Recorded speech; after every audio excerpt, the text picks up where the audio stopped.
आचार्यों से परिचय करा रहे हैं। अखिल जी शास्त्री जयपुर, वह हमें आचार्य से यहाँ परिचय कराएंगे। हमारे बीच यहाँ आ गए हैं अखिल जी। सभी लोगों को जय जय।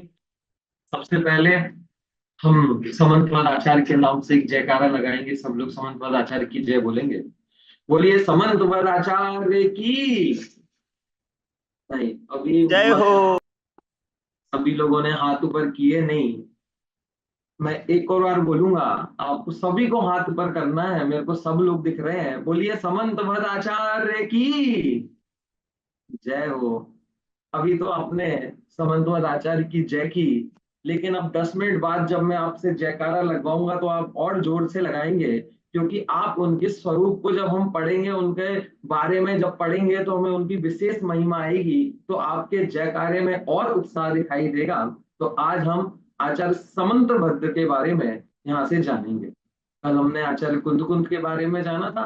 आज हम समंतपद आचार्य के बारे में यहाँ से जानेंगे। ठीक है। सबसे पहले हम देखेंगे समंतभद्र आचार्य के बारे में। ठीक है। समंतभद्र आचार्य का सामान्य परिचय। समंतभद्र आचार्य का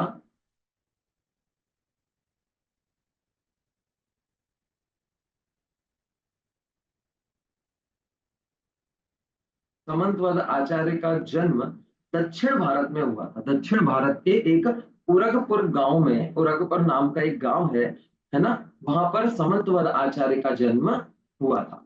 ठीक है। समंतभद्र आचार्य का जब जन्म हुआ था तो समंत निकल के आपको दिखाता हूं मैं।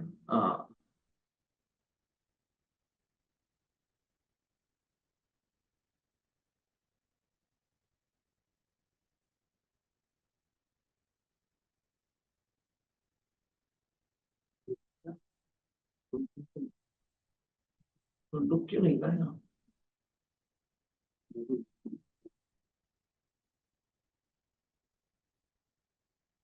संवतपद आचार्य का जन्म गोरखपुर ग्राम ग्राम में हुआ था, और उनका जन्म का नाम था शांति वर्मा। जब वह जन्म हुआ था तो उनके माता पिता ने उनका नाम क्या रखा था? शांति को वर्मा। ठीक है। और वे क्या थे कि वे एक राजकुमार के यहाँ पैदा हुए थे, इसलिए वे क्षत्रिय राजा थे। क्षत्रिय थे, जैन नहीं थे। कौन थे? क्षत्रिय थे, जिनका बचपन का नाम क्या था? शांति वर्मा। और क्या थे वो? राजकुमार थे। एक राजा के घर में क्या हुआ था? उनका जन्म हुआ था। ठीक है। ये तो उनकी सामान्य विशेषताएं जो हमें पहले से उनके जन्म के टाइम थी। उनके बारे में जानने योग्य क्या बातें हैं? सबसे पहली बात है कि वह न्याय के बहुत बड़े आचार्य, संस्थापक आचार्य थे। जैसे हमने कल देखा था कि कुंद कुंद आचार्य अध्यात्म के बहुत बड़े आचार्य थे, अध्यात्म के संस्थापक आचार्य थे। उन्होंने हम सबको अध्यात्म सिखाया, अध्यात्म दिया। ऐसे जो समंतभद्र आचार्य हैं, उन्होंने हम सबको न्याय पढ़ाया, न्याय शास्त्र दिए। उन्होंने बहुत सारा न्याय ग्रंथ हमको उपलब्ध कराए, जिससे हम न्याय पढ़ सकें, न्याय को समझ सकें और अपना आत्मा का कल्याण कर सकें। तो आचार्य समंतभद्र न्याय के संस्थापक आचार्य के रूप में प्रसिद्ध है। ठीक है। दूसरा पॉइंट जो बहुत इंपॉर्टेंट बात है कि जैसे अभी वर्तमान में 24 तीर्थंकर हुए हैं, ऐसे ही भविष्य काल में भी 24 तीर्थंकर होंगे। हर काल में 24 तीर्थंकर होते हैं, हर चौथे काल में 24 तीर्थंकर होते हैं। तो जब अगला चौथा काल आएगा तब भी 24 तीर्थंकर होंगे, और जब 24 तीर्थंकर होंगे तो समंतभद्र आचार्य भी उनमें 23वें नंबर के तीर्थंकर होंगे। मतलब वो तीर्थंकर बन जाएंगे। अभी आचार्य है ना, अब आचार्य से वो क्या बन जाएंगे? तीर्थंकर बन जाएंगे, और 23वें तीर्थंकर बनेंगे, जिनका नाम क्या रहेगा? दिव्य पाद। दिव्य हैं जिनके पाद, ऐसे समंतभद्र आचार्य भविष्य में तीर्थंकर बन जाएंगे। कितनी बड़ी बात है ये, है ना। और उनकी एक विशेषता ये है कि वे वाद विवाद में इनसे महान कोई नहीं। अब वाद विवाद में भी महान होना पड़ता है क्या? लड़ाई झगड़े करने के लिए भी महानता चाहिए क्या? ये कोई गुण होता है? ये तो दोष है ना, बेकार चीज है कि कोई वाद विवाद करने में, लड़ाई झगड़ा करने में महान है। लेकिन ऐसा नहीं है। ये वाद विवाद तो अब बेकार हो गया है। अभी हमें वाद विवाद सुनकर ऐसा लगता है कि हम कोई बुरी चीज कर रहे हैं। पहले के जमाने में श्वेता जी पता है क्या होता था? कि हर गांव में एक पंचायत होती थी, एक बीच में एक जगह होती थी, वहां पर एक घंटी लगी होती थी, है ना। तो अगर किसी व्यक्ति को अपनी कोई बात गांव वालों से कहनी हो तो वो क्या करता था कि गांव में जाता था, उस पेड़ पे जो घंटी बजी होती थी उसको टन टन टन टन बजा देता था। और जब वह घंटी बजाता था तो गांव के सारे लोग इकट्ठे हो जाते थे कि कोई व्यक्ति हमें कुछ बताना चाह रहा है, और फिर वह व्यक्ति अपनी बात प्रस्तुत करता था। उसे कोई नई बात पता चली, उसने कोई नई बात पढ़ी हो तो वो सबको बताता था, और फिर सब लोगों से सुनते थे। और किसी को कोई प्रश्न होता था तो शांति से एकदम विनम्रता पूर्वक प्रश्न करते थे, फिर वहां से उसका उत्तर मिलता था। तो जैसे अभी हमारी क्लासें चलती हैं, क्लास में हम आपको समझाते हैं, आपको कोई प्रश्न होता है तो पूछते हो, तो वाद विवाद थोड़ी ना है, संका समाधान होता है। तो ऐसे ही पहले ये होता था, किसी को कोई प्रश्न हुआ, किसी ने कोई तर्क दिया कि भाई आप जो कह रहे हो ऐसा नहीं होता, ऐसा होता है, तो वो भी बिल्कुल शांति से फिर सामने से कोई उसका जवाब देता था। तो ऐसे वाद विवाद बिना कसाई के हुआ करता था। और कुंद कुंद आचार्य हमेशा उस वाद विवाद में जीतते थे, हमेशा अपनी बात को प्रस्तुत करने में वो सिद्ध हो जाते थे, क्योंकि उनके पास इतने प्रमाण होते थे, इतने तर्क होते थे, वो इतने ज्ञानी थे कि सब कुछ उनको आता। और एक और इम्पोर्टेंट बात आपको पता चलेगी कि जो कुंद आचार्य हैं वो कैसे, जो समंतवाद आचार्य थे वो एक परीक्षा प्रधानी आचार्य थे। कैसे थे? परीक्षा प्रधानी। वो किसी भी बात को बिना परीक्षा के कभी भी स्वीकार नहीं करते थे। उनको कोई भी बात पता चलती थी तो पहले उसकी परीक्षा करते थे कि ये सही है या नहीं है, और जब वो परीक्षा पे सही उतरती थी तब उसको स्वीकार करते थे, है ना। परीक्षा कैसे करते थे मधु जी? किस किस की परीक्षा की उन्होंने? तो सबसे बड़ी परीक्षा आपको पता है उन्होंने क्या की है? सबसे बड़ी परीक्षा, सबसे बड़ी परीक्षा उन्होंने ये की कि उन्होंने भगवान की परीक्षा कर ली। भगवान की भी कोई परीक्षा करता है क्या? भगवान तो हमें सब बताते हैं, लेकिन गजब की बात यह है प्राची जी कि उन्होंने भगवान की ही परीक्षा कर दी। क्या सोच के कि मैं समंतवत आचार्य जिसको नमस्कार करूंगा वे मेरे नमस्कार के योग्य है या नहीं है, ये तो पता चलना चाहिए ना। तो उन्होंने कहा कि मैं तो तभी नमस्कार करूंगा, उसी व्यक्ति को नमस्कार करूंगा जो मेरी परीक्षा पर खड़ा उतरेगा। मतलब भगवान की परीक्षा करना पता है कितनी बड़ी बात है। जो भगवान सब जिनको पूज्य मानते हैं उन भगवान की भी उन्होंने परीक्षा की, और जब वो उनकी परीक्षा पर खड़े उतरे तब जाकर उन्होंने उन्हें नमस्कार किया। तो ऐसे परीक्षा प्रधानी व्यक्तित्व थे, आदर्श व्यक्तित्व थे वो, है ना। चलिए, और पांचवा पॉइंट, एक बहुत अच्छी बात उन्होंने खुद ने ही लिखी है। क्या लिखी है उन्होंने? देखो, आपको पांचवा पॉइंट दिख रहा होगा, ये पढ़ के आपको मजा आ जाएगा कि वो कहते हैं कि मैं पहले अभद्र था, लेकिन जब से आपका अनेकांतवाद मुझे मिला है तब से मैं समंत्रभद्र हो गया हूं। कि उनका नाम समंत्रभद्र था ना, तो समंत्रभद्र क्या बोलते हैं वो खुद? कहते पहले तो मैं अभद्र था, पहले तो मैं ऐसा ही था, लेकिन महावीर भगवान का जब से मुझे अनेकांतवाद मिला है, जब से मैंने अनेकांत को पढ़ा है, मैं अभद्र से कैसा हो गया हूं? समंत्रभद्र हो गया हूं। तो आचार्य कुंद आचार्य का नाम भी क्या था? समंत्रभद्र। तो समंत्रभद्र हो गए, ऐसा वो खुद बोलते हैं। ठीक है, तो ये उनकी इतनी सारी विशेषताएं थी, उनके बारे में ये विशेष जानकारी थी जो आप सभी को याद रखनी चाहिए। इसके अलावा और उनके बारे में कुछ विशेष चीजें, विशेषताएं। सबसे पहली बात, जैसे कई चीजें पहली बार लिखी जाती हैं, है ना, प्रारंभ किया जाता है, ऐसे ही संस्कृत में यदि कोई श्लोक लिखा गया हो, यदि कोई कविताएं लिखी गई हो, तो उसको सबसे पहले लिखने वाले कौन है? समंत्रभद्र आचार्य।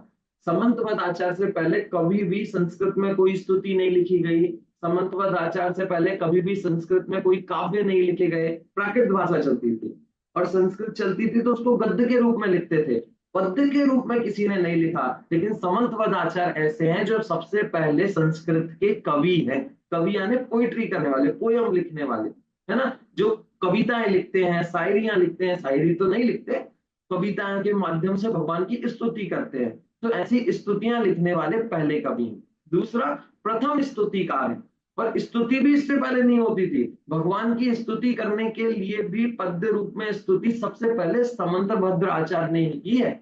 सबसे पहले संस्कृत में उन्होंने भगवान की स्तुतियां की हैं, और वे चंडानियोग और न्याय दोनों के ज्ञाता थे।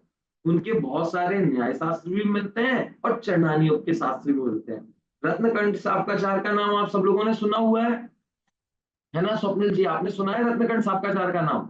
हाँ, कि रत्नकंठ श्रावकाचार उनका चंडालयोग का ग्रंथ है, और वह बहुत बड़ा और बहुत ही ज्यादा फेमस ग्रंथ है। आपको कभी भी चंडालियों का ग्रंथ पढ़ना हो तो आप रत्नकंठ साहब का आचार पढ़ना, ठीक है। और चौथे नंबर पे इतना ही नहीं, व्याकरण, छंद, अलंकार आदि सभी ज्ञानों में भी कैसे थे वो, निष्णात थे। उनको व्याकरण भी भरपूर आती थी, व्याकरण यानी ग्रामर, छंद, श्लोक, अलंकार सारी चीजें उनकी बेजोड़ थी, सारा ज्ञान उनका बेजोड़ था। इतना सारा लौकिक ज्ञान भी था और अलौकिक ज्ञान भी था। ऐसे बहुत बड़े विद्वान वो थे, ठीक है। और पता है, जब कोई व्यक्ति इतना बड़ा होता है तो सब लोग उसकी प्रशंसा करते ही हैं, सब लोग उसकी तारीफ करते हैं। तो अनेक आचार्यों ने, उनके बाद जो आचार्य हुए, ऐसे अनेक आचार्यों ने उनकी प्रशंसा की है। और उनकी प्रशंसा करते हुए क्या लिखा है, 3 उपाधियां आपको दिख रही होंगी। एक आचार्य ने उनको लिखा कवि वेधा। कवि वेधा यानी कवि के विधाता, कविताओं के विधाता, कविताओं के भगवान। जैसे होता है ना, विधाता क्या होता है, मतलब भगवान। ऐसे ही समंतवादाचार्य कविताओं के भगवान थे। और एक भारत भूषण, जैसे अभी पुरस्कार मिलता है ना, भारत रत्न, पद्म भूषण, ऐसे ही को अमृत समंतवादाचार्य को पहले ही भारत भूषण की उपाधि दे दी गई कि वो भारत के भूषण है, मतलब भारत को सुशोभित करते हैं। और एक क्या थे, कलिकाल सर्वज्ञ। ये कलिकाल सर्वज्ञ कल भी आया था। कुंद आचार्य को भी कलिकाल सर्वज्ञ कहते हैं और इन्हें भी कलिकाल सर्वज्ञ कहते हैं। लेकिन समंतवत आचार्य को अलग कारण से कलिकाल सर्वज्ञ कहते हैं। किस कारण से, ये जो काल है ना, इसमें बहुत सारे अनेक मत हैं, बहुत सारे मत वाद विवाद करते हैं और सर्वज्ञ के स्वरूप को समझते ही नहीं है, सर्वज्ञ के स्वरूप को जानते ही नहीं है, स्वयं को ही ज्ञानी मानते हैं। तो समंतवत आचार्य ने ऐसे लोगों के बीच में भी अपने तर्क के माध्यम से, अपने प्रमाणों के माध्यम से, अपने ज्ञान के माध्यम से सर्वज्ञ भगवान के स्वरूप की सिद्धि कर दी। उन्होंने सर्वज्ञ होते हैं इस बात को सिद्ध कर दिया। इस कलिकाल में सर्वज्ञ को सिद्ध करने के कारण उन्हें क्या उपाधि मिल गई, सर्वज्ञ स्वभाव, सर्वज्ञ कलिकाल सर्वज्ञ उनको कहा जाने लगा। ये समंतवत आचार्य के कुछ ग्रंथ हैं जो आपको यहाँ पर दिखाई दे रहे हैं। 6 ग्रंथों के नाम यहाँ पर लिखे हुए हैं। कौन कौन से, स्तुति विद्या, युक्तानुशासन, स्वयंभू स्त्रोत, आत्ममीमांसा, रत्नकंठ श्रावकाचार और गंधहस्ती महावास। इसमें से ये जो गंधहस्ती महावास से है ना, ये प्राप्त नहीं है, ये उपलब्धि नहीं है, लेकिन ये सबसे बड़ा ग्रंथ है सारे ग्रंथों में से, है ना। तो ये किस पे है, ये तत्वार्थ सूत्र जो है उमा स्वामी आचार्य का, उसकी एक टीका है जो बहुत विस्तृत टीका है, बहुत बड़ी टीका है, लेकिन हमारे पास ये अभी उपलब्ध नहीं है, ठीक है। इस प्रकार समंतवत आचार्य का ये परिचय था। समंतवत आचार्य के परिचय में एक बहुत महत्वपूर्ण कहानी जो आप लोगों को पता होगी, आपने सुनी होगी, कि उनको एक भस्मक रोग हो गया था, भस्मक व्याधि हो गई थी, जिस कारण से उन्हें अपनी दीक्षा छेदनी पड़ी थी। और दीक्षा छेदने के बाद उन्होंने गृहस्थ अवस्था लेकर क्या धारण किया था, गृहस्थ अवस्था धारण कर एक शिव मंदिर में कार्य करने लगे और वहां का सारा प्रसाद वो खा लिया करते थे। वहां का प्रसाद खाने के बाद, वहां का प्रसाद जब वो खा लेते थे तो लोगों को कहते थे कि शिव भगवान ने खा लिया, शिव भगवान ने खा लिया, शिव भगवान ने खा लिया। ऐसे करके वो पूरा प्रसाद वहां पर क्या कर देते थे, समाप्त कर देते थे। लेकिन झूठ ज्यादा देर तक तो चलता नहीं है। एक दिन उनका ये झूठ पकड़ा गया कि भैया ये तो झूठ बोलते हैं, खुद प्रसाद खा जाते हैं और सिर्फ भगवान पे फोड़ देते हैं, बोल देते हैं इन्होंने खा लिया, उन पे झूठा नाम लगाते हैं। तो राजा को ये बात पता चली, तो राजा ने कहा भैया कि आपको तो शिव भगवान से आपने जो गलती की है उसके लिए उन्हें नमस्कार करना पड़ेगा और उनको क्षमा मांगनी पड़ेगी। लेकिन समंतवत आचार्य तो कैसे थे, वो तो महावीर भगवान को नमस्कार भी उनकी परीक्षा करके करते थे। तो वो समंत शिव पिंडी को कैसे नमस्कार कर सकते थे, कुदेव को नमस्कार कैसे कर सकते थे, वो तो कर ही नहीं सकते थे। तो उन्होंने खूब चर्चा की कि भैया ये नहीं कर सकते, नहीं कर सकते, अपनी बातें रखी, लेकिन राजा मान ही नहीं रहा था, राजा को तो भड़का दिया था। तो समंतवत आचार्य ने कहा भाई मैं नमस्कार तो कर लूंगा, लेकिन इस समंतवत आचार्य का नमस्कार ये शिव पिंडी सह नहीं पाएगी।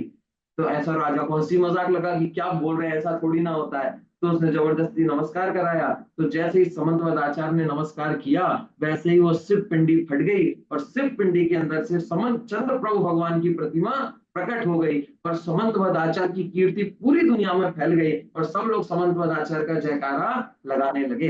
तो इस प्रकार हमने आचार्य समंतवत के बारे में पढ़ा। अब एक बार आप लोग भी समंतवत आचार्य का जोर से जयकारा लगाएंगे, बोलिए समंतवत आचार्य की जय हो।